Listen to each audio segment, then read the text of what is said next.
साथियों, अधिगम क्लासेस के ऑनलाइन प्लेटफॉर्म पर आप सभी का स्वागत है। आज हम अध्ययन करेंगे 1857 की क्रांति।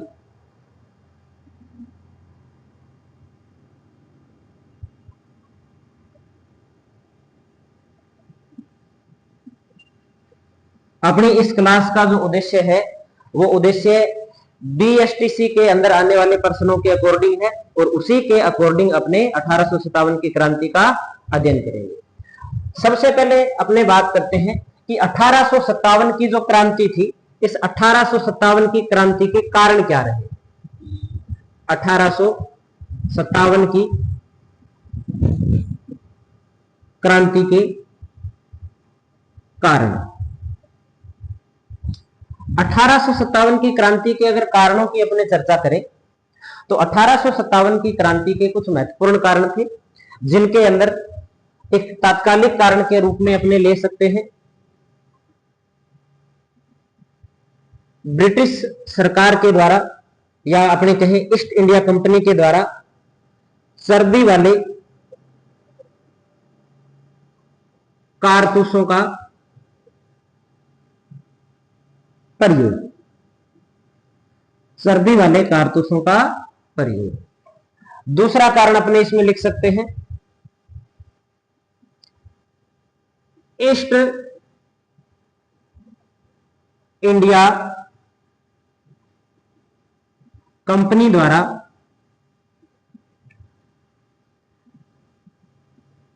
देसी रियासतों के आंतरिक मामलों में हस्तक्षेप। अंग्रेजों की जो नीति थी भारत के अंदर, वो नीति थी कि किसी भी प्रकार से जो भारत की देशी रियासतें हैं, उन देशी रियासतों के ऊपर नियंत्रण स्थापित किया जाए और नियंत्रण स्थापित करने के बाद में वहां की जनता का, वहां के शासक का किसी न किसी प्रकार से शोषण किया जा सके। तो इसी बात को ध्यान में रखते हुए अंग्रेजों ने कुछ और कार्यक्रम भी, कुछ नीतियां बनाई, जिनके अंदर और कौन कौन सी नीति है। इनमें से एक नीति के अपने चर्चा कर सकते हैं कि गोद निषेध नीति। गोद निषेध नीति, गोद निषेध नीति के अलावा आपने इसमें बात करें तो इसके अलावा आपने बात कर सकते हैं इसके अंदर सहायक संधि, सहायक संधि प्रथा, सहायक संधि प्रथा। थोड़ी थोड़ी इनके ऊपर अपने जरूर चर्चा करेंगे। अंग्रेजों का जो आगमन अपने भारत में होता है वो हम ऐसे कह सकते हैं कि 1609-10 के आसपास से अंग्रेजों का आगमन भारत के अंदर शुरू हो जाता है और उस आगमन के पश्चात धीरे धीरे उद्योगों की स्थापना, व्यापार करने की इजाजत, और इसके साथ में यह सिस्टम आगे बढ़ता है। आगे धीरे धीरे भारत के बहुत सारे क्षेत्र के अंदर अंग्रेज अपना व्यापार बढ़ाते हैं और आगे चल करके 1757 के अंदर अंग्रेज एक युद्ध लड़ते हैं और इस युद्ध को हम प्लासी की लड़ाई के नाम से जानते हैं। और अंग्रेज सबसे पहले अपने भारत के अंदर बंगाल प्रांत के ऊपर अधिकार कर लेते हैं। अंग्रेजों की नीति बदलती है और बहुत सारे क्षेत्रों पर अंग्रेज अधिकार कर लेते हैं। अगले 100 सालों के अंदर भारत का बहुत बड़ा जो भाग था उस पर अंग्रेजों ने नियंत्रण स्थापित कर लिया। अब जैसे जैसे अंग्रेज और ईस्ट इंडिया कंपनी जो भारत पर नियंत्रण स्थापित कर रहे थे, उस नियंत्रण स्थापित करने का ही कारण था कि भारत के अंदर एक पहली क्रांति के रूप में 1857 की क्रांति प्रारंभ हुई। ये प्रमुख कारण है। इन कारणों के अंदर अपने बात करें तो पहली जो नीति रही अंग्रेजों की, उसमें अपने सहायक संधि की थोड़ी सी बात कर लेते हैं। अंग्रेजों ने देशी रियासतों के साथ मित्रता स्थापित करने का प्रयास किया और मित्रता स्थापित करने के साथ कुछ उन्होंने जो देशी रियासत के शासक थे उनके साथ इस प्रकार की संधियां की ताकि जो राजा है वो राजा किसी दूसरे राजा के साथ अंग्रेजों से बिना पूछे किसी भी प्रकार का कोई भी जो राजनीतिक समझौता है या कोई पारिवारिक समझौता है वो नहीं कर सकता। इसके अलावा दूसरी जो नीति थी अंग्रेजों की, गोद निषेध नीति के रूप में जिसे अपने जानते हैं, इसके अंदर ये बताया गया था, इस प्रकार की कुछ नियम शर्तें थी इसके अंदर कि जिसके अंतर्गत कोई भी देशी रियासत का राजा जिसके अपने संतान नहीं है तो वो किसी भी बच्चे को गोद नहीं ले सकता, और जैसे ही उस राजा की मृत्यु होगी, उस राजा की मृत्यु के बाद में उसका राज्य था वो राज्य ब्रिटिश साम्राज्य के अंदर मिला लिया जाएगा। ऐसे कुछ घटनाएं भारत के अंदर घटित होने लगी। अपने राजस्थान के अकॉर्डिंग पढ़ रहे हैं इसलिए, और बीएसटीसी के अकॉर्डिंग पढ़ रहे हैं इसलिए, बाकी चीजों का हम ज्यादा ध्यान, उन चीजों पर ध्यान नहीं देंगे। जो अपने राजस्थान के अकॉर्डिंग जो हमसे पूछा जा सकता है, हम उतनी ही चीजों की यहाँ पर चर्चा करेंगे। अब गोद निषेध नीति के अंतर्गत अगर राजा की मृत्यु हो गई और राजा के संतान नहीं है तो उस राज्य के ऊपर किसका अधिकार हो जाएगा? ईस्ट इंडिया कंपनी का क्या हो जाएगा? अधिकार हो जाएगा। और धीरे धीरे ईस्ट इंडिया कंपनी ने जो राजस्थान के राजा थे उन पर इतना नियंत्रण स्थापित कर लिया कि धीरे धीरे किसी भी राज्य के अंदर जो छोटा से छोटा मामला होता था, उस छोटे से छोटे मामले के अंतर्गत ईस्ट इंडिया कंपनी के अधिकारियों ने हस्तक्षेप करना शुरू कर दिया, जिसके कारण धीरे धीरे जो भारत की जनता थी वो जागरूक हो रही थी, और जनता के जागरूक होने के साथ साथ एक क्रांति की शुरुआत होती है, जिसका तात्कालिक कारण बनता है चर्बी वाले कारतूस। चर्बी वाले कारतूस का कारण क्या था कि इस समय अंग्रेजों के द्वारा एक नई राइफल का उपयोग शुरू हुआ था, जिसके अंदर जो कारतूस डलता था उसे मुंह से खोलना पड़ता था, जिसके बारे में यह चर्चा चल रही थी कि ये जो कारतूस होता है, इस कारतूस के अंदर गाय और सूअर की चर्बी का क्या किया गया है? इस्तेमाल किया गया है, जिसके कारण भारत के हिंदू और मुस्लिम दोनों प्रकार के सैनिक थे, उनके अंदर अंग्रेजों के प्रति, ईस्ट इंडिया कंपनी के प्रति असंतोष उत्पन्न हो गया। और ये हम ऐसे कह सकते हैं कि 1857 की क्रांति का तात्कालिक कारण बनता है। तो ये कुछ कारण है, इन कारणों के अंदर से हमसे कोई प्रश्न नहीं पूछा जाएगा, ज्यादा से ज्यादा अगर पूछा जाएगा तो ये पूछा जा सकता है कि 1857 की क्रांति के क्या कारण रहे। तो ये कारण आप जल्दी से नोट कर लीजिए। इसके बाद में आगे अपने जो बात करेंगे वो बात करेंगे कि इस समय राजस्थान के अंदर कितनी छावनियां थी, और इस समय जो अंग्रेजों की सरकार थी उस सरकार के अंदर किस पद के ऊपर कौन व्यक्ति कार्यरत था, उनकी भी अपने बात करते हैं। नोट कर लिया होगा ये, आगे अपने चलते हैं। इसके बाद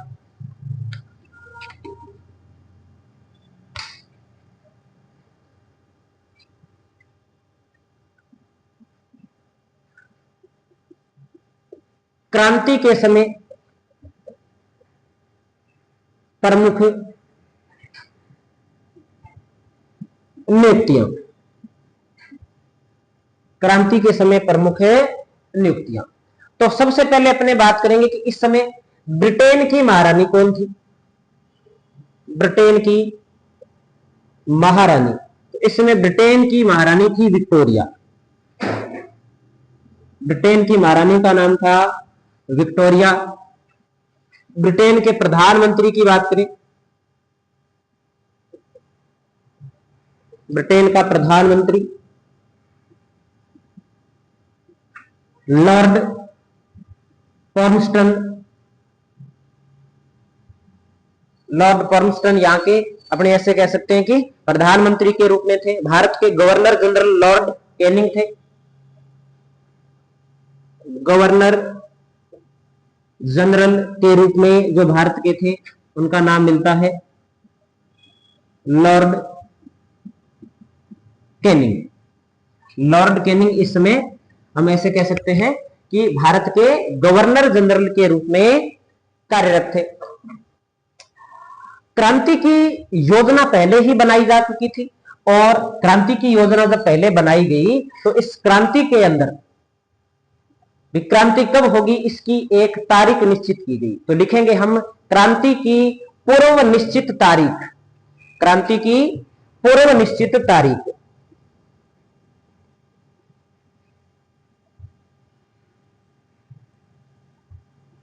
क्रांति की पूर्व निश्चित तारीख। तो पूर्व निश्चित तारीख जो निर्धारित की गई थी वो तारीख मिलती है 31 मई 1857। 31 मई 1857 जो तारीख थी वो इस क्रांति की निर्धारित की गई थी। लेकिन इसके बारे में अपने थोड़ी और चर्चा करें तो वो चर्चा हम ऐसे कह सकते हैं कि जो भारत के अंदर क्रांतिकारी थे, जो युवा नेता थे, जब उन्हें इस बात का पता चलता है तो उनसे सब्र नहीं होता है और क्रांति की शुरुआत इससे पहले ही अपने भारत के अंदर हो जाती है। लेकिन हमें भारत के बारे में ध्यान न दे करके हमें जो ध्यान देना है वो सिर्फ और सिर्फ राजस्थान के अंदर क्या घटनाक्रम रहा 1857 की क्रांति का, उसके बारे में अपने चर्चा करेंगे।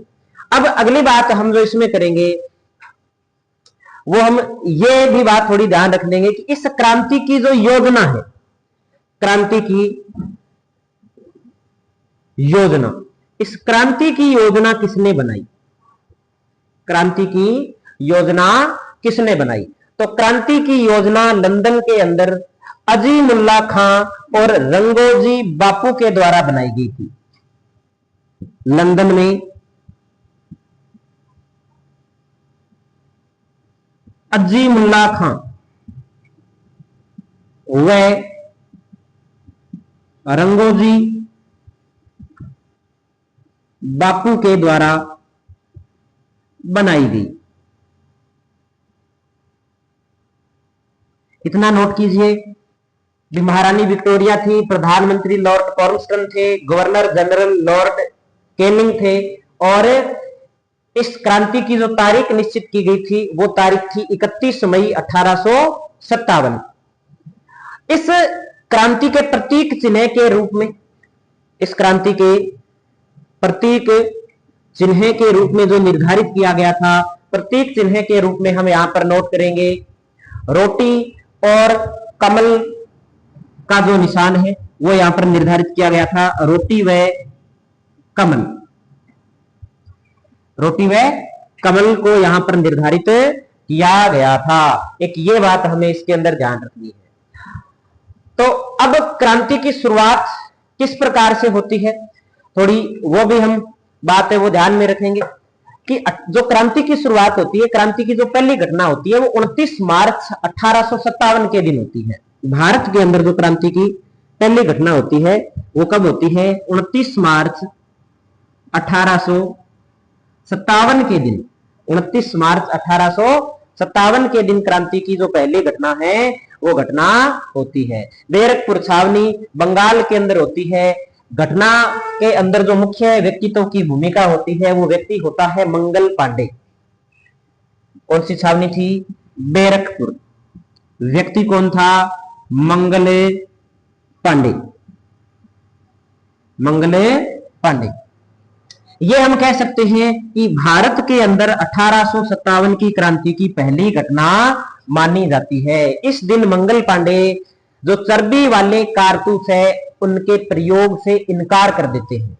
चर्बी वाले कारतूस के प्रयोग से क्या कर देते हैं? मंगल पांडे इनकार कर देते हैं और अंग्रेजों के दो प्रमुख अधिकारी होते हैं उनकी हत्या कर देते हैं। उन अधिकारियों का जो हमें नाम मिलता है वो नाम मिलता है हमें लेफ्टिनेंट बाग व कर्नल ह्यूसन।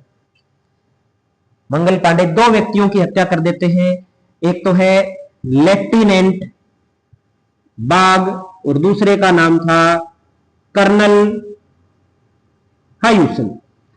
देखो ये बात हमें याद करनी ज्यादा कोई जरूरी नहीं है क्योंकि हमें राजस्थान के अंदर 1857 की क्रांति पढ़नी है, इसलिए सिर्फ मैं बड़ी बड़ी बात यहां पे आपको बता रहा हूं।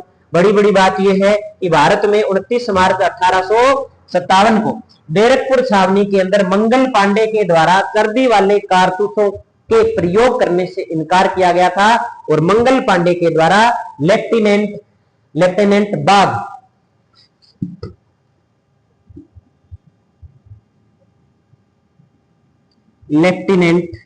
बाग व कर्नल ह्यूसन की हत्या कर दी जाती है।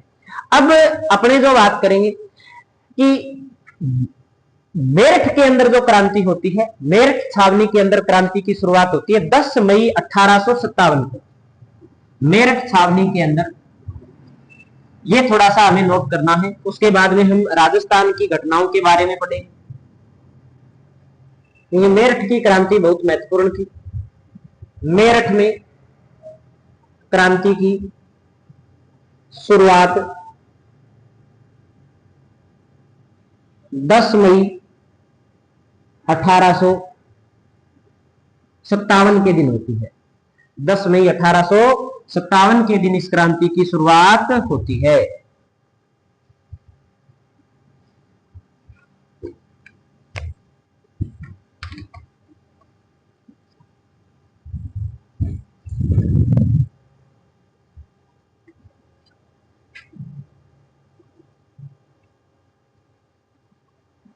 दस मई 1857 को जब मेरठ के अंदर क्रांति की शुरुआत हो जाती है, तो इस क्रांति की जो सूचना है वो सूचना हमें 29 मई 1857 को 29 मई 1857 को राजस्थान के अंदर पहुंचती है। तो एक बात हम जो यहां पर नोट करेंगे वो ये नोट करेंगे, मेरठ में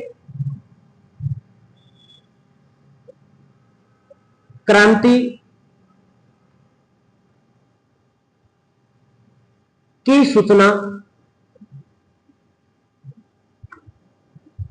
19 मई 1857 को राजस्थान के अंदर इस समय जो प्रमुख अपने अधिकारी के रूप में बात करें तो हमें नाम मिलता है पैट्रिक लॉरेंस का। पैट्रिक लॉरेंस को यह सूचना मिलती है। मेरठ में क्रांति की सूचना 29 मई 1857 को राजस्थान में पैट्रिक लॉरेंस को प्राप्त हुई। पैट्रिक लॉरेंस को प्राप्त हुई। जैसे ये सूचना अंग्रेज अधिकारी पैट्रिक लॉरेंस को मिलती है, पैट्रिक लॉरेंस सभी रियासतों के जो राजा है वहां के जो अपने ऐसे कह सकते हैं कि जो प्रमुख अंग्रेज अधिकारी है, उन अंग्रेज अधिकारियों के साथ उनको सूचना भेजी जाती है कि राजस्थान के अंदर भी क्रांति की शुरुआत हो सकती है। राजस्थान के अंदर भी क्रांति की शुरुआत है वो हो सकती है। इसलिए राजस्थान के सभी राजाओं को, सभी अंग्रेज अधिकारियों को निर्देशित किया जाता है कि अगर कोई ऐसी घटना हो तो उससे क्या है, निपटा जाए। अब इस समय राजस्थान के अंदर क्या स्थितियां थोड़ी सी उनकी अपने बात कर लेते हैं। इस समय राजस्थान के अंदर इस क्रांति के दौरान राजस्थान के अंदर सैनिक छावनियों की बात करें तो राजस्थान के इस समय अंदर 6 सैनिक छावनियां थी। कितनी सैनिक छावनियां थी? 6। तो लिखेंगे हम 1857 की क्रांति के दौरान राजस्थान में 6 सैनिक छावनियां थी। 6 सैनिक छावनियां थी। कौन कौन सी थी, कहां थी, अभी अपने नोट करेंगे। तो हम जो बात नोट करने वाले हैं, एक तरफ लिखेंगे हम छावनी,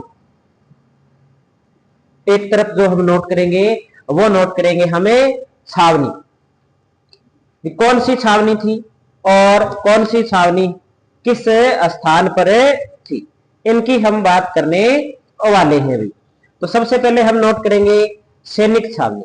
तो सबसे पहले एक सैनिक छावनी की बात करेंगे हम, नसीराबाद। एक सैनिक छावनी का नाम है नसीराबाद। दूसरी सैनिक छावनी का नाम है देवली। दूसरी सैनिक छावनी का नाम है देवली। तीसरी सैनिक छावनी का नाम नोट करेंगे एरीनपुरा। एरीनपुरा। चौथी सैनिक छावनी की बात हम करेंगे नीमच। पांचवी सैनिक छावनी का हम नाम नोट करेंगे खेरवाड़ा।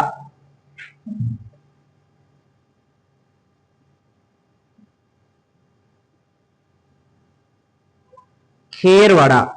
और 6 नंबर पे ब्यावर। 6 नंबर पे हम बात करेंगे ब्यावर की। अब इन जो अपने छावनियां हैं, इन छावनियों के अंदर हमें एक एक बात और ध्यान में रखनी है।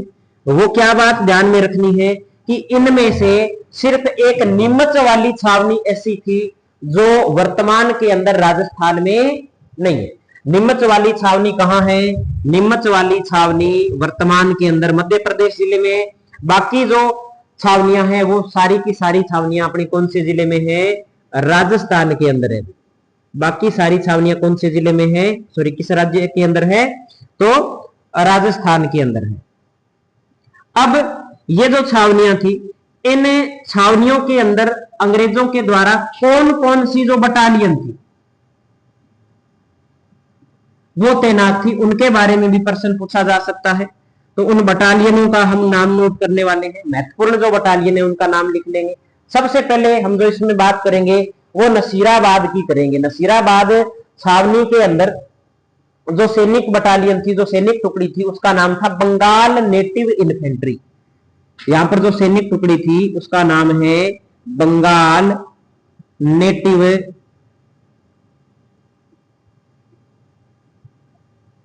इन्फेंट्री। Bengal native infantry. दूसरी छावनी की अपने बात करें, दूसरी छावनी का नाम है देवली। देवली छावनी के अंदर जो बटालियन थी उसका नाम था कोटा कंटिंजेंट। कोटा कंटिंजेंट। तीसरी छावनी है एरिनपुरा। एरिनपुरा के अंदर जो बटालियन थी उस बटालियन का नाम था जोधपुर लीजियन। तो तीसरी के अंदर आप लिख दीजिए Jodhpur lesion. Jodhpur lesion. Jodhpur lesion. चौथी बटालियन की अपने बात करें, चौथी छावनी है नीमच। नीमच के अंदर जो सैनिक टुकड़ी थी उसका नाम था first Bengal cavalry. First Bengal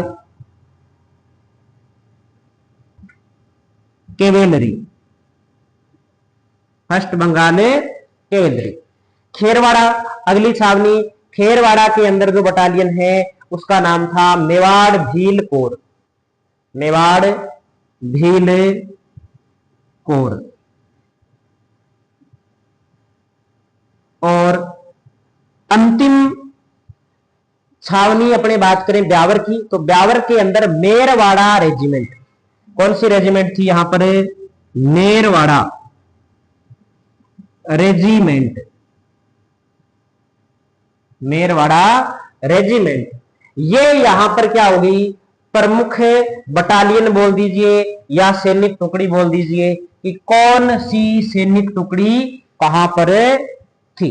एक ये बात हमें इसमें ध्यान रखनी है भाई, ये सारी बातें हम ध्यान में रखेंगे।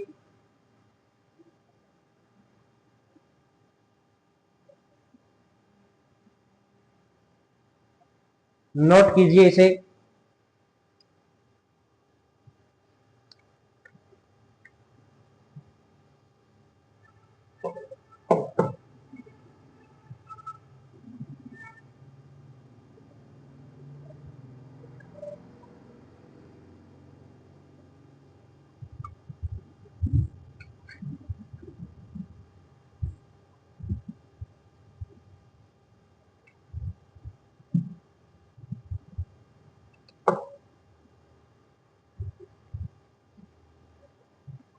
नोट कर लिया होगा सभी ने।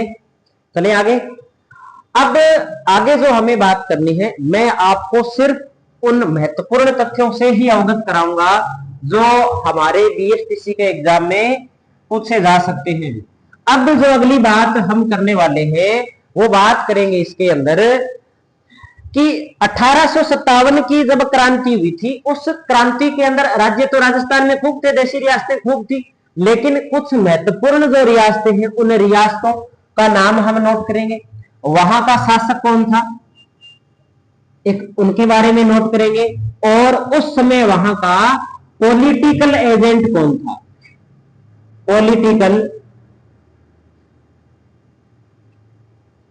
पॉलिटिकल एजेंट कौन था उनकी हम बात करने वाले हैं। Political agent. सबसे पहले हम जिस रियासत की बात करेंगे वो रियासत है जयपुर। सबसे पहले हम जयपुर रियासत की बात करने वाले हैं भाई।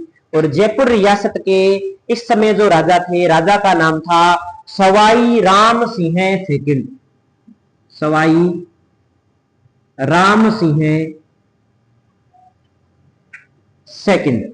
और इस दौरान यहां का जो पॉलिटिकल एजेंट था, उस पॉलिटिकल एजेंट का नाम था कर्नल ईडन। यहां का पॉलिटिकल एजेंट था कर्नल ईडन। पॉलिटिकल एजेंट का नाम लिख दीजिए कर्नल ईडन। अगली बात जो हम करने वाले हैं, अगली बात हम नोट करेंगे जोधपुर रियासत। जोधपुर रियासत का शासक था तख्त सिंह।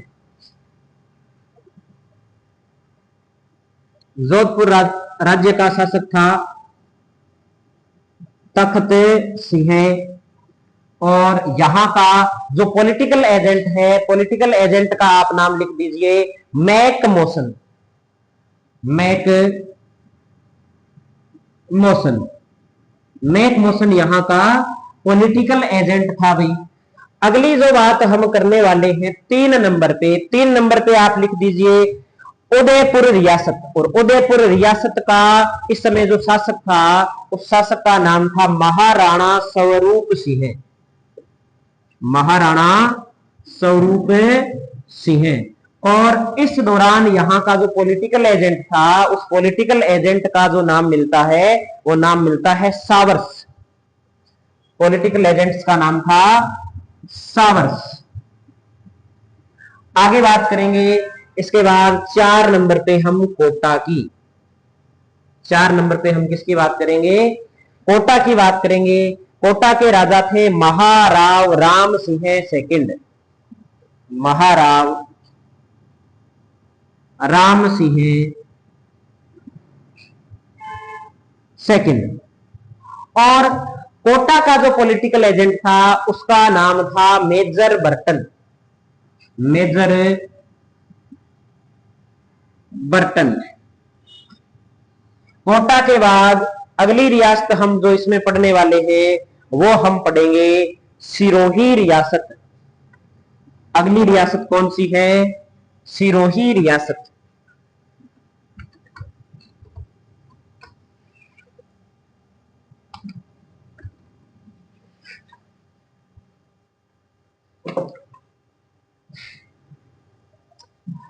अगली बात करेंगे सिरोही रियासत की। सिरोही रियासत का इस समय जो शासक था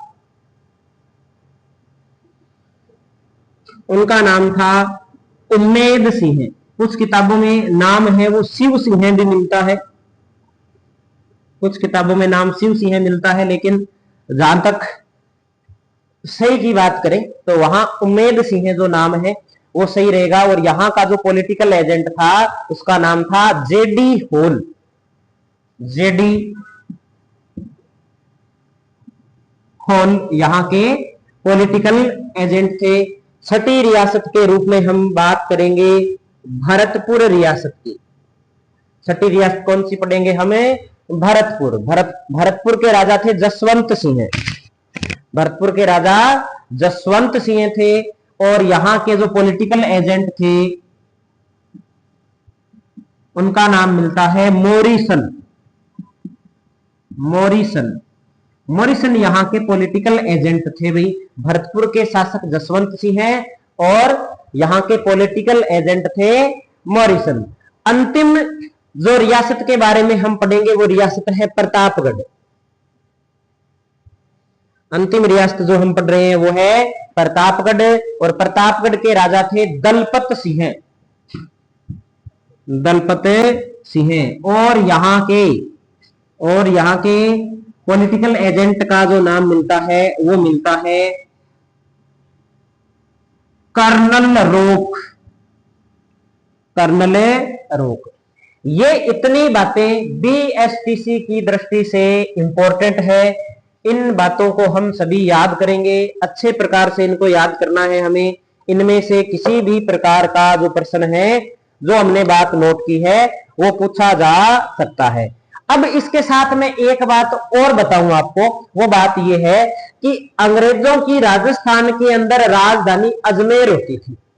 अंग्रेजों की राजस्थान में, या मैं कहूं कि अंग्रेजों की राजधानी राजस्थान के अंदर क्या थी, अंग्रेजों की या ईस्ट इंडिया कंपनी की राजधानी राजस्थान के अंदर, या कहें इनका जो मुख्यालय ये अजमेर होता था। मुख्यालय कौन सा था इनका, अजमेर।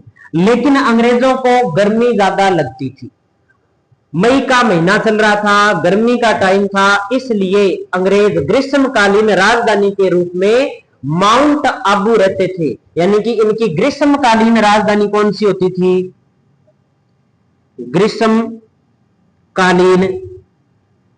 राजधानी बोल दीजिए, या आप ऐसे कह सकते हैं कि इनका ग्रीष्मकालीन मुख्यालय कौन सा होता था, माउंट आबू होता था। इसलिए राजस्थान का जो प्रमुख अंग्रेज अधिकारी था, जिसका नाम हम पैट्रिक लॉरेंस पढ़ते हैं, पैट्रिक लॉरेंस इस टाइम माउंट आबू के अंदर था।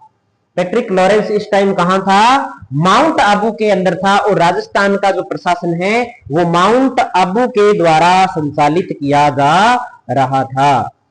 अब जैसे ही अपने जो बात पढ़ी पीछे कि 29 मार्च 1857 को मंगल पांडे ने क्रांति की एक प्रकार से शुरुआत की, उसके बाद में मेरठ में 10 मई 1857 को क्रांति की शुरुआत हुई। उसकी सूचना 19 मई को राजस्थान में पहुंची। राजस्थान के राजाओं को सूचित किया गया, वहां के पॉलिटिकल एजेंट को सूचित किया गया, लेकिन राजस्थान क्रांति से वंचित नहीं रहा और राजस्थान में भी धीरे धीरे क्रांति की क्या हो गई, शुरुआत हो गई। अब जो बात हम पढ़ने वाले हैं वो हम वही पढ़ेंगे कि राजस्थान में कहां कहां किस किस प्रकार से क्रांति की शुरुआत हुई। हम उतना ही पढ़ेंगे जितना हमारे काम का है, जितना हमारे लिए उपयोगी है। ऐसे इस टॉपिक को भले आप ऐसे है कि 10 दिन भी चलाएं तो भी ये चल सकता है, लेकिन हमें इस टॉपिक को जो पढ़ने का जो उद्देश्य है, हमारा जो उद्देश्य है वो उद्देश्य है कि बीएसटीसी में आने वाला जो प्रश्न है वो हमारा सही होना चाहिए। उसी के अकॉर्डिंग पेपर के दिनों को ध्यान में रखते हुए, अपने सिलेबस को ध्यान में रखते हुए, प्रश्न के पैटर्न को ध्यान में रखते हुए अपने इस टॉपिक को पढ़ रहे हैं।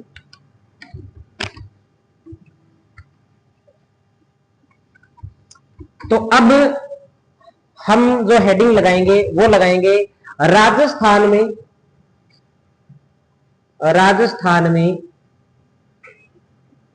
1857 की क्रांति के मुख्य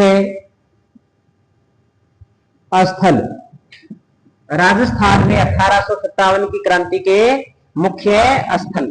तो अगर देखो यहां से जो प्रश्न बन सकता है हमारे लिए, वो सबसे इंपॉर्टेंट प्रश्न यही बनेगा कि राजस्थान के अंदर 1857 की क्रांति की शुरुआत कहां से थी। तो हम उसी प्रकार से पढ़ेंगे जिस प्रकार से राजस्थान के अंदर क्रांति की क्या होती है, शुरुआत होती है। तो सबसे पहले हम पहला स्थान पढ़ने वाले हैं 1857 की क्रांति का। तो सबसे पहले हम पढ़ेंगे नसीराबाद में, नसीराबाद में क्रांति। सबसे पहले हम कहां क्रांति पढ़ने वाले हैं, नसीराबाद में क्रांति। पहला प्रश्न ये बन सकता है कि राजस्थान में 1857 की क्रांति की शुरुआत कहां से मानी जाती है। तो राजस्थान में 1857 की क्रांति की जो शुरुआत है वो शुरुआत नसीराबाद से मानी जाती है। भाई कहां से मानी जाती है, तो नसीराबाद से मानी जाती है। कब हुई शुरुआत, तो 28 मई 1857 को। कब हुई शुरुआत, तो 28 मई 1857 को इस क्रांति की क्या मानी जाती है, शुरुआत मानी जाती है। अब अगली जो बात हम करने वाले हैं कि यहां पर कौन सी सैनिक टुकड़ियां थी, यहां पर सैनिक टुकड़ियां कौन सी थी। तो हम नोट कर देंगे सैनिक टुकड़ियां। सैनिक टुकड़ियों के अंदर हम नाम नोट करने वाले हैं 15वीं व 30वीं बंगाल नेटिव इन्फेंट्री। 15वीं व 30वीं बंगाल नेटिव इन्फेंट्री। 15वीं व 30वीं बंगाल नेटिव इन्फेंट्री थी यहां पर। भारतीय तोप खाना था यहां पर, भारतीय तोप खाना था यहां पर।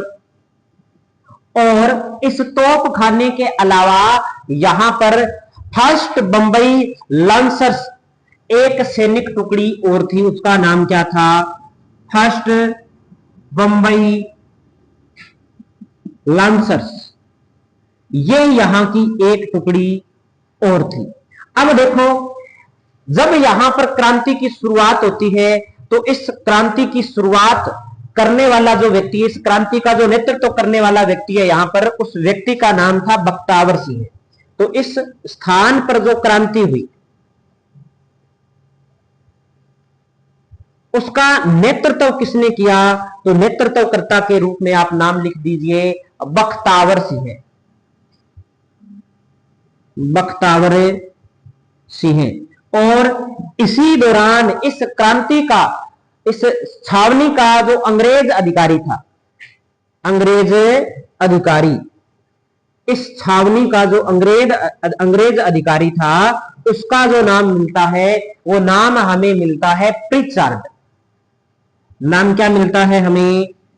प्रिचार्ड नाम मिलता है। तो देख लो यहां से प्रश्न कैसे कैसे पूछा जा सकता है। यहां से प्रश्न पूछा जाएगा कि राजस्थान में सर्वप्रथम क्रांति कहां हुई? तो हम कह सकते हैं कि नसीराबाद के अंदर होती है। सैनिक टुकड़ी कौन सी है? तो 15वीं व 30वीं बंगाल नेटिव इन्फेंट्री, भारतीय तोपखाना, फर्स्ट बंबई लांसर्स, नेतृत्वकर्ता क्रांति का बख्तावर सिंह, और इस छावनी का अंग्रेज अधिकारी कौन था? प्रिचार्ड था। इस प्रकार से यहां पर क्रांति की क्या होती है? शुरुआत होती है। और इस क्रांति के अंदर क्या है, मेन जो बात मैं आपको बताऊं वो बात यह है कि जो 15वीं व 30वीं बंगाल नेटिव इन्फेंट्री है ये क्रांति करती है, भारतीय तोपखाने पर ये अधिकार कर लेती है। लेकिन ये जो बंबई वाली जो बटालियन थी यहां पर, ये बंबई वाली बटालियन है, ये क्रांतिकारियों का साथ न देकर के अंग्रेजों का साथ देती है।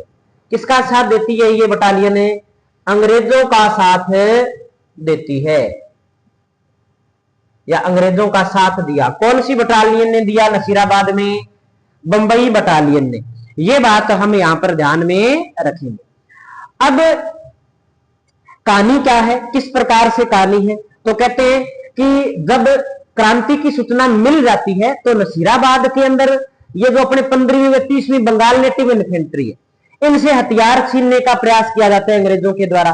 तो बख्तावर सिंह इस पूरी बटालियन का नेतृत्व कर रहे थे। उन्होंने कहा भी हम तो आपके सैनिक हैं, आप हम लोगों से हथियार क्यों ले रहे हो? आप हम पे संदेह कर रहे हो। तो अंग्रेजों ने जो कहा, वो अंग्रेजों ने कहा कि हम तो बस ऐसे ही ले रहे हैं हथियार।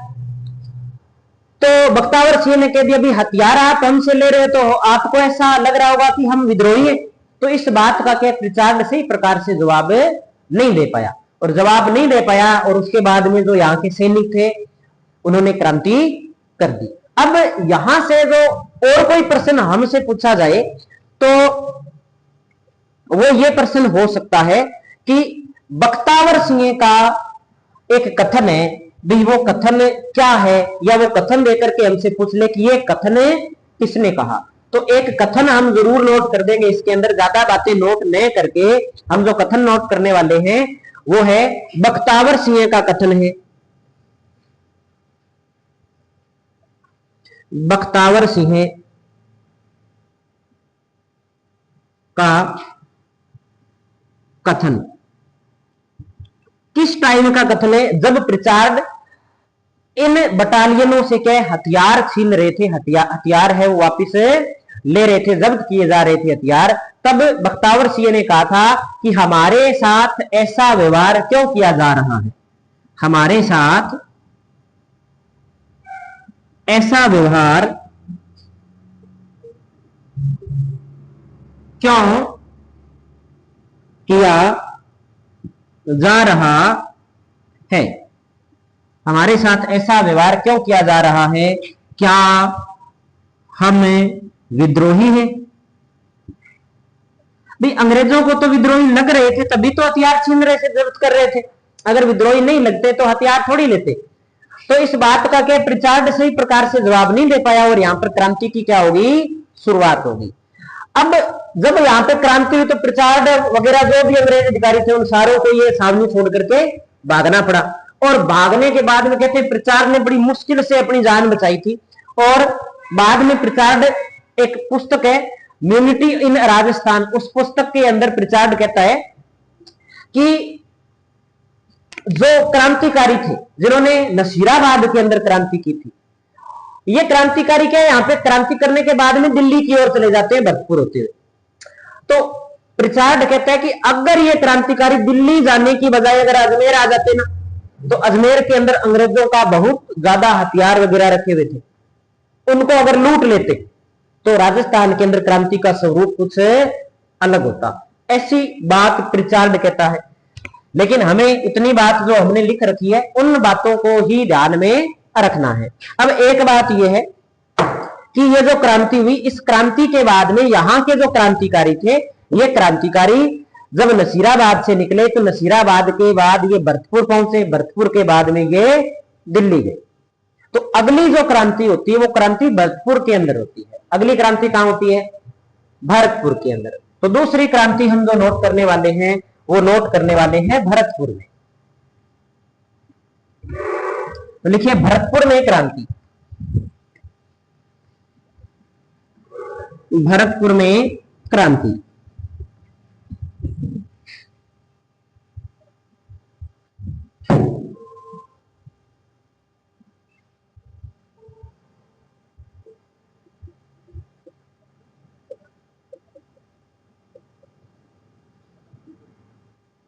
भरतपुर के अंदर क्रांति के अंदर लिख दीजिए जो तारीख थी, वो तारीख थी 31 मई 1857।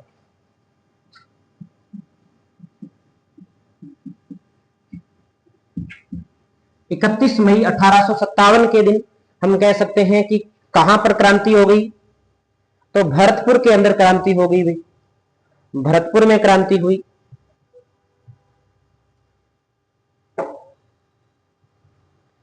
यहां का राजा जसवंत सिंह था। शासक कौन था यहां का, तो शासक का नाम मिलता है जसवंत सिंह। लेकिन जसवंत सिंह अभी नाबालिग था, बच्चा था, इसलिए यहां का जो प्रशासक था वो प्रशासक था मॉरिसन। यहां का प्रशासक कौन था, यहां का प्रशासक जो यहां का पॉलिटिकल एजेंट था उसका नाम क्या था, मॉरिसन। मॉरिसन यहां का प्रशासन संभाल रहे थे, मॉरिसन यहां का प्रशासन देख रहे थे भाई। अब यहां जो क्रांति होती है, यहां क्रांति के अंदर जो सबसे महत्वपूर्ण भूमिका रहती है वो महत्वपूर्ण भूमिका रहती है गुर्जर और मेवों की। महत्वपूर्ण भूमिका किसकी रहती है, गुर्जर और मेव जाति की क्या रहती है, महत्वपूर्ण भूमिका रहती है। तो लिखेंगे यहां क्रांति में गुर्जर व मेव जाति की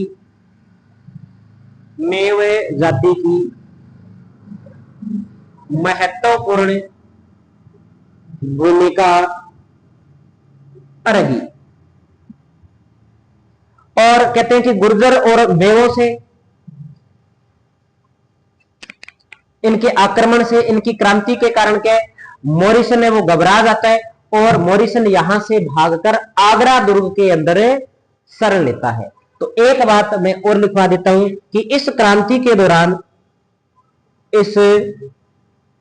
के दौरान मॉरिसन ने आगरा दुर्ग में शरण ली। आगरा दुर्ग में शरण ली। तो भरतपुर में क्रांति 31 मई 1857 को। शासक जसवंत सिंह जो अल्पायु का था, प्रशासक यहां का जो संभाल रहा था, जो यहां का पॉलिटिकल एजेंट था, नाम मॉरिसन था। गुर्जर और मेव जाति ने महत्वपूर्ण क्रांति की यहां पर।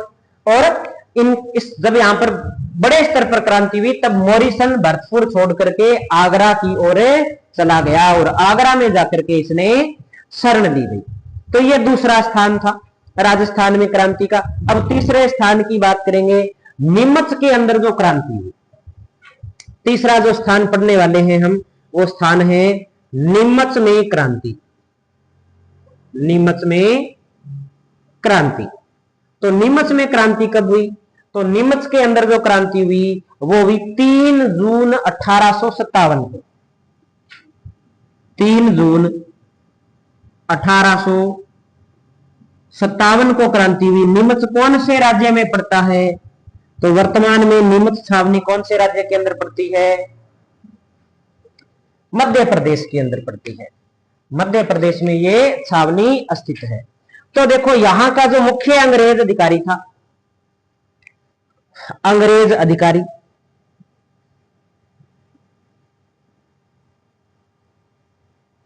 तो अंग्रेज अधिकारी के रूप में जो हमें नाम नोट करने हैं, उसमें हम एक तो नाम नोट करेंगे कर्नल एबोट का। किसका नाम नोट करेंगे? Colonel Abbott. और वैसे ये जो छावनी थी, ये छावनी जो उदयपुर का पॉलिटिकल एजेंट था सावर्स, उस सावर्स के अधीन आती थी। तो उसकी देखरेख में ये छावनी चल रही थी। अब जैसे जैसे भारत में क्रांति हो रही थी, वैसे वैसे यहां के क्रांतिकारी जो सैनिक थे, उनका भी माहौल धीरे धीरे बदल रहा था। क्योंकि कोई छोटी मोटी घटना होती है तो उसकी सूचना मिल जाती है। अब नसीराबाद के अंदर जो क्रांति हुई थी ना, उस क्रांति की सूचना यहां पे पहुंची थी 2 तारीख को। कितनी जून को पहुंची थी? 2 जून को। अब यहां के अंग्रेज भी अपने ऐसे कह सकते हैं कि तैयारी कर रहे थे कि कहीं यहां क्रांति न हो जाए। इसलिए इन्होंने क्या प्रोग्राम बनाया? नीमच छावनी के अंग्रेज अधिकारियों ने प्रोग्राम बनाया कि यहां पर जितने भी क्रांतिकारी, क्रांतिकारी तो नहीं कह सकते, कि जो सैनिक है छावनी के अंदर, उन सैनिकों को एक शपथ दिलाई कि आप स्वामी भक्ति की शपथ लो भी। आपको, आपका स्वामी कौन है? आपके स्वामी तो अंग्रेज है, आपको वेतन वो दे रहे सैनिकों के स्वामी। तो आप स्वामी भक्ति की शपथ लो कि आप अंग्रेजों के विरुद्ध क्रांति नहीं करोगे। तब यहां पर कुछ क्रांतिकारी है जो नेतृत्व करता है इस क्रांति के। उनमें एक नाम आता है मोहम्मद अली बेग और दूसरा नाम आता है हीरा सिंह। यहां के अंदर, इस क्रांति के अंदर नेतृत्व करने वाले व्यक्तियों के अंदर 2 व्यक्तियों के नाम आते हैं। एक तो मोहम्मद अली बेग और दूसरे का नाम आता है हीरा सिंह। जब ये बात अंग्रेजों ने बोली कि आप स्वामी भक्ति की शपथ लो, तभी ये मोहम्मद अली बेग बोलता है कि हम स्वामी भक्ति की शपथ क्यों लें भाई? आपने भी तो बहुत सारी बातें ऐसी बोली है, अंग्रेजों ने भी तो बहुत सारी शपथें ली है कि हम किसी का राज्य नहीं हड़पेंगे, ये नहीं करेंगे, वो नहीं करोगे, लेकिन आपने अपनी शपथ को माना ही नहीं। तो हम भी ऐसी शपथ को मानने के लिए बाध्य नहीं। मोहम्मद अली बेग ये बात बोलता है अंग्रेजों को, और उसके बाद में यहां पर क्या हो जाती है? क्रांति की शुरुआत हो जाती है। तो यहां से जो पूछा जाने वाला प्रश्न है वो ये है कि क्रांति की शुरुआत कब हुई नीमच के अंदर? तो 3 जून 1857 को। अंग्रेज अधिकारी कौन था? कर्नल एबोट था। नेतृत्वकर्ता यहां पर क्रांति के मोहम्मद अली बेग व हीरा सिंह थे। अब यहां पर जो हमें कथन नोट करना है, वो कथन आप नोट कर दीजिए। लिखिए यहां पर,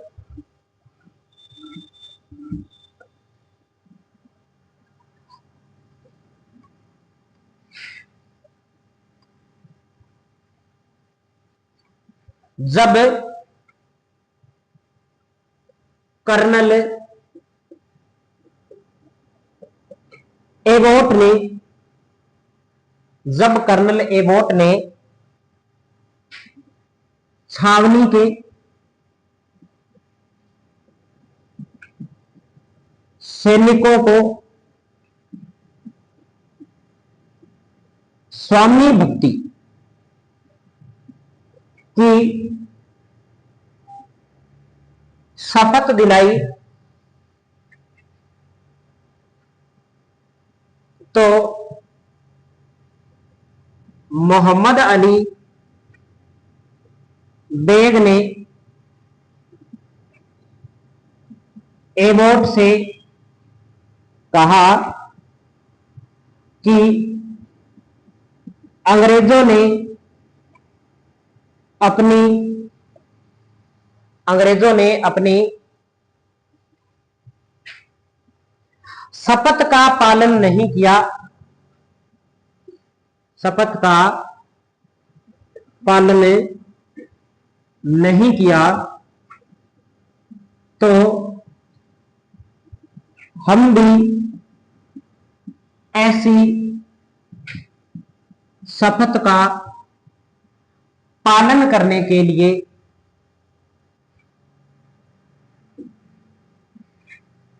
शपथ का पालन करने के लिए बाध्य नहीं है। और इसके बाद में कहते हैं यहां पर क्रांति की क्या हो गई, शुरुआत हो गई। जब यहां पर क्रांति की शुरुआत हो गई तो अंग्रेज यहां से भागे, भागना पड़ा उनको, तुरंत प्रभाव से अंग्रेजों को, अंग्रेजों के परिवारों को भागना पड़ा। 40 अंग्रेज परिवार से ज्यादा यहां से अंग्रेज भागे। जब यहां से अंग्रेज भागे तो इन क्रांतिकारियों ने इस छावनी को लूटने के बाद उन अंग्रेजों का पीछा किया। तो अब अंग्रेजों का पीछा किया, अंग्रेज एक गांव के अंदर पहुंचे, उस गांव का नाम था डूंगला गांव। उस डूंगला गांव के अंदर एक किसान का घर था, रुगाराम। उस रुगाराम किसान के घर पे अंग्रेजों ने शरण ली और डूंगला गांव तक पीछा करते करते कौन पहुंच गए, ये क्रांतिकारी पहुंच गए। इतने में वहां उदयपुर का जो पॉलिटिकल एजेंट था, वो पॉलिटिकल एजेंट अपनी सेना लेकर के आता है और अंग्रेज परिवारों को यहां से उदयपुर ले जाता है। और उदयपुर के अंदर उन अंग्रेजों को क्या दी जाती है, शरण दी जाती है। तो एक पर्सन यहां से कई बार पूछ लिया जाता है, उसके बारे में अपने थोड़ी सी बात नोट कर लेंगे।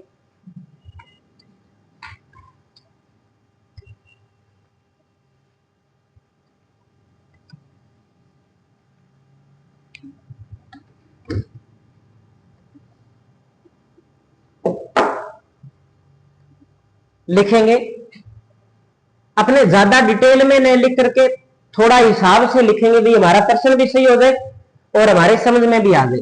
नीमच से भागे 40 अंग्रेज परिवारों ने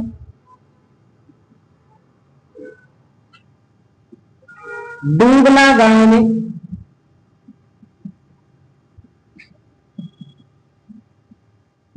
रुगाराम किसान के घर शरण ली। रुगाराम किसान के घर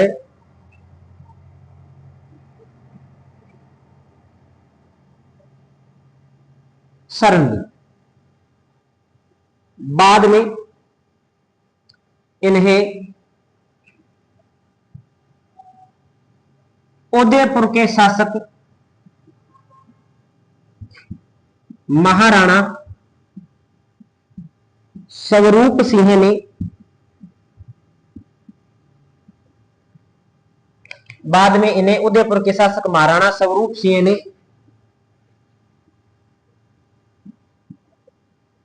उदयपुर की पिछोला झील में स्थित, पिछोला झील में स्थित जग मंदिर में ठहराया। तो एक ये बात हम थोड़ी सी ध्यान में रख लेंगे, यहां से कोई प्रश्न है वो पूछा जा सकता है।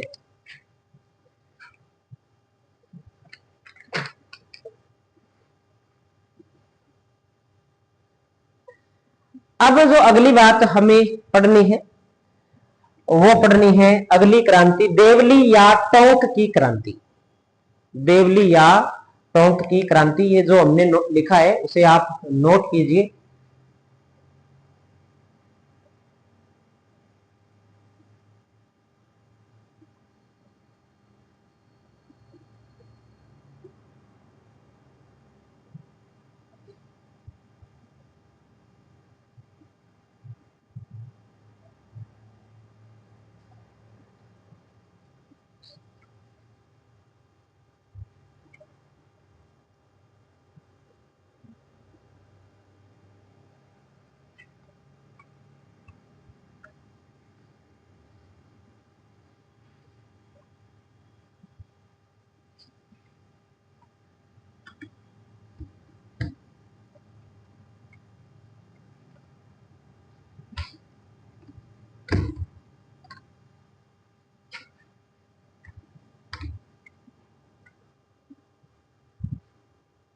अगली क्रांति पढ़ेंगे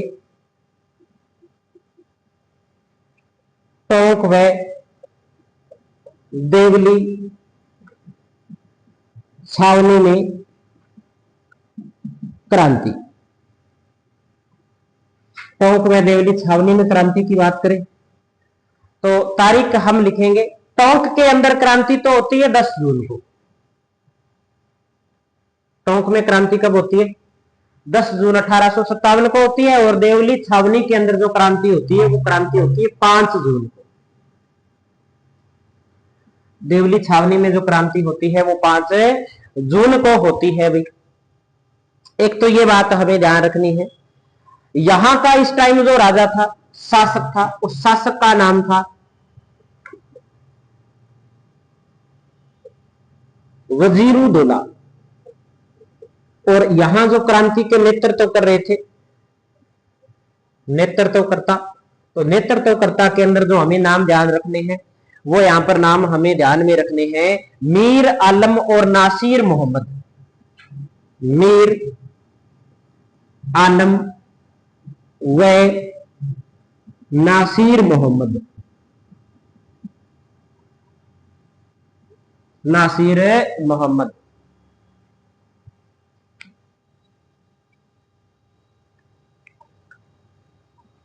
अब यहां जो हमें बात ध्यान रखनी है वो ज्यादा बात ध्यान में न रख करके, एक तो ये बात ध्यान रखनी है कि यहां क्रांति हुई कब, क्रांति के समय यहां का राजा कौन था, क्रांति का नेतृत्व किसने किया। और एक मोस्ट जो बात यहां से निकल करके आती है कि यहां की प्रजा ने, यानी कि कहां की प्रजा ने, टोंक की प्रजा ने, यहां की प्रजा ने, यहां की जनता ने क्रांतिकारियों का साथ दिया। क्रांतिकारियों का साथ दिया। और जब यहां टोंक के अंदर क्रांति होगी, देवली छावनी के अंदर जब क्रांति हो गई, तो यहां के जो क्रांतिकारी थे, ये क्रांतिकारी टोंक से जफर के, जो अपने इस क्रांति का राष्ट्रीय नेतृत्व कर रहे थे, जिन्हें हम बहादुर शाह जफर के नाम से जानते हैं, उनके पास में ये पहुंचते हैं। 600 सैनिक, 600 क्रांतिकारी यहां से कहां पहुंचे? दिल्ली पहुंचे। लिख देंगे टोंक से 600 क्रांतिकारी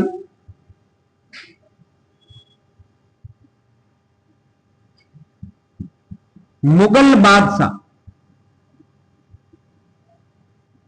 की सेवा में दिल्ली पहुंचे। दिल्ली पहुंचे। ये सारी बातें टोंक की दृष्टि से, टोंक के अंदर, देवली के अंदर जो क्रांति हुई उसके लिए इंपॉर्टेंट है।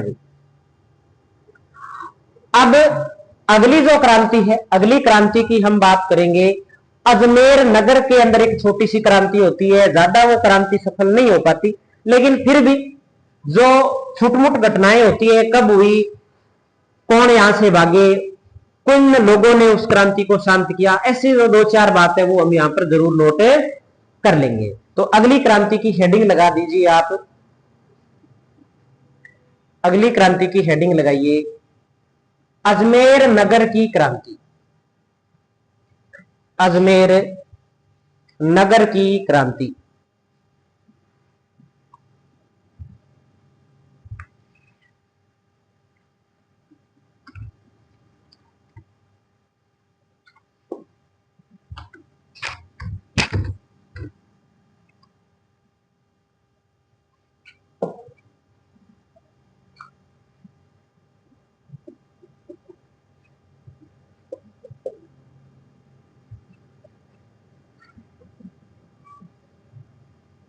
अजमेर नगर की क्रांति के अंदर आप लिखिए, ये जो क्रांति है ये 9 अगस्त 1857 को हुई।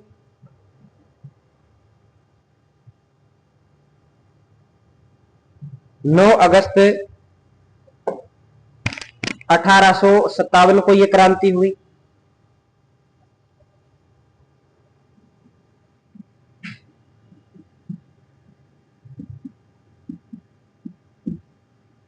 इस टाइम इस अजमेर का जो प्रशासक था, जो अजमेर को नियंत्रण में करता था, उस व्यक्ति का नाम लिख दीजिए colonel Dixon. Colonel Dixon. Colonel Dixon. हुआ क्या था यहां पर, यहां जो घटना हुई थी वो घटना इस प्रकार से थी कि इस यहां पर जो जेल थी, उस जेल से 50 क्रांतिकारी भाग गए थे। कितने क्रांतिकारी भाग गए थे यहां की जेल से? 50 क्रांतिकारी भाग गए थे। और थोड़ी देर बाद में कहते हैं कि उन क्रांतिकारियों में से कुछ को पकड़ लिया गया, कुछ को मार दिया गया, और उसके बाद में यहां पर जो क्रांति है वो 1-2 दिन में क्या हो गई, समाप्त हो गई। तो ज्यादा कोई बात इसमें है नहीं, फिर भी जो इसमें बात नोट करनी है वो मैं लिखवा देता हूं कि अजमेर जेल से 50 क्रांतिकारी जेल तोड़कर भाग गए, लेकिन कुछ समय बाद ही शांति व्यवस्था पुनः स्थापित कर दी गई। पुनः स्थापित कर दी गई। एक तो ये बात हमें ध्यान में रखनी है। दूसरी जो बात हमें यहां पर ध्यान में रखनी है वो ये ध्यान रखनी है कि यहां जब जो क्रांति हुई थी ना, उस क्रांति को शांत करने के लिए एक तो मेर रेजिमेंट के सैनिकों को अजमेर बुलाया गया, और जो जोधपुर के राजा तख्त सिंह थे, जोधपुर के राजा तख्त सिंह ने 2000 घुड़सवारों को कौशल सिंह सिंघवी के नेतृत्व के अंदर यहां पर इस क्रांति को शांत करने के लिए भेजा गया था। तो लिख सकते हैं यहां शांति स्थापना हेतु मेर रेजिमेंट को बुलाया गया तथा जोधपुर शासक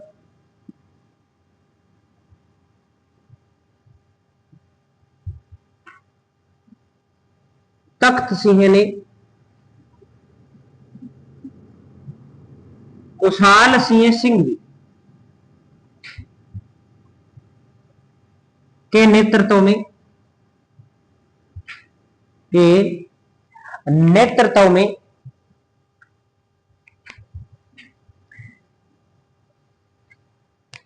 2000 घुड़सवार व पैदल सेना, 2000 घुड़सवार व पैदल सेना, पैदल सेना अजमेर भेजे, अजमेर भेजी। बस ये इतनी बात इसमें ध्यान रख लेंगे, बाई चांस कोई प्रश्न बनता है यहां से तो। उसके बाद में एक यूरोप अपने गुजरात के अंदर एक स्थान पड़ता है डिसा।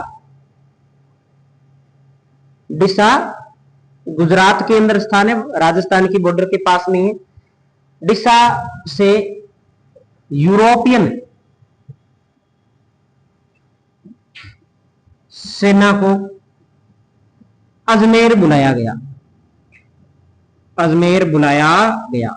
तो कई बार क्या प्रश्न पूछ लिया जाता है कि अजमेर के अंदर शांति स्थापना करने के लिए यूरोपियन जो बटालियन है, यूरोपियन जो सैनिक है वो कहां से आए? गुजरात के डिसा से। ये बात थोड़ी सी हम यहां पर ध्यान में रख सकते हैं, इसलिए इस चीज को आप नोट कर लीजिए।